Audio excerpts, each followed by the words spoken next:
प्रिय विद्यार्थियों, नमस्ते। स्वागत है आप सभी का अक्षर ज्ञान नामक इस YouTube चैनल पर, जिसका माध्यम है इन कठिन परिस्थितियों में आप तक अपने विचार और भाषा से संबंधित, संस्कृत और हिंदी भाषा से संबंधित जानकारी उपलब्ध करवाना। आज का हमारा जो विषय है वो है व्यंजन संधि। व्यंजन संधि के नवमी कक्षा में संस्कृत में दो ही मुख्य रूप से दो सूत्रों की हम व्याख्या करने वाले हैं और उन्हीं दो सूत्रों के अनुसार हम कार्य को देखेंगे।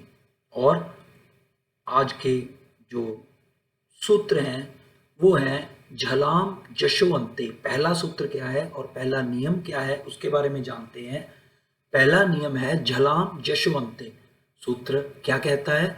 वर्ग के प्रथम अक्षर को किसी भी वर्ग का, जैसे क वर्ग का क्या हो गया क, च वर्ग का क्या हो गया च, ट वर्ग का क्या हो गया ट, त वर्ग का क्या हो गया त और प वर्ग का क्या हो गया प।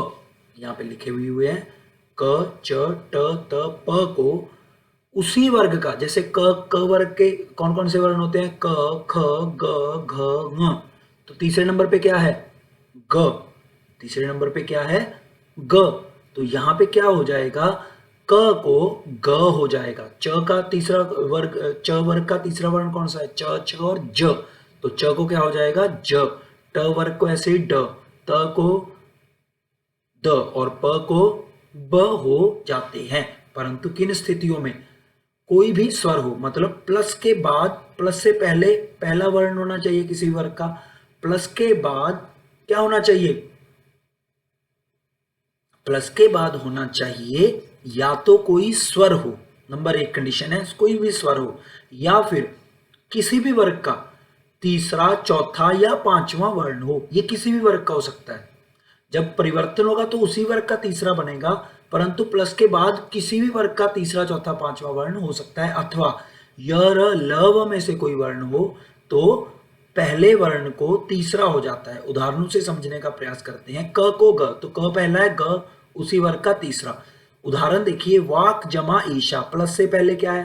प्रथम वर्ण है, प्लस के बाद स्वर है, पहली कंडीशन कंप्लीट हो रही है, तो क को क्या हो जाएगा? ग। ये देखिए वागीशा, ग में ई मिल गया मात्रा के रूप में तो बन गया वागीशा। ऐसे ही पृथक जमा उच्यते, क को क्या हो जाएगा? फिर से ग, पृथक जमा उच्यते, पृथक उच्यते, पृथक उच्यते। ऐसे ही च को ज, अच अंतः, च को क्या हो जाएगा? ज। अच अंतः अजंतः, अच अंतः अजंतः। च हलंत था, ये अ ज वाले मिल जाएगा, इसलिए अजंता, ज पूरा हो जाएगा अजंता। ऐसे ही अच आदि, च हलंत है, सॉरी च पहला वर्ण है, पहले को क्या हो जाता है? ज हो जाता है, अज आदि हो गया और आ उसमें मिल जाएगा अजा, अजादि। इस तरह से आशा है समझ में आ रहा होगा। पहले वर्ण को तीसरा वर्ण, नहीं आ रहा तो और उदाहरण देखिए। प्रथम अक्षर को तृतीय बन रहा है, ट को ड हो जाता है, ट ठ और ड, ट को ड।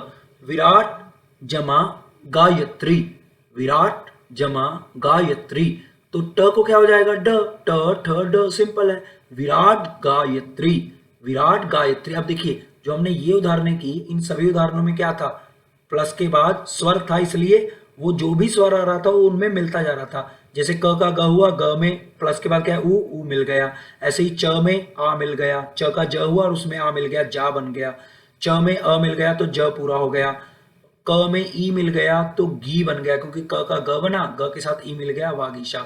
अब जो अगले हैं इसमें क्या हुआ है?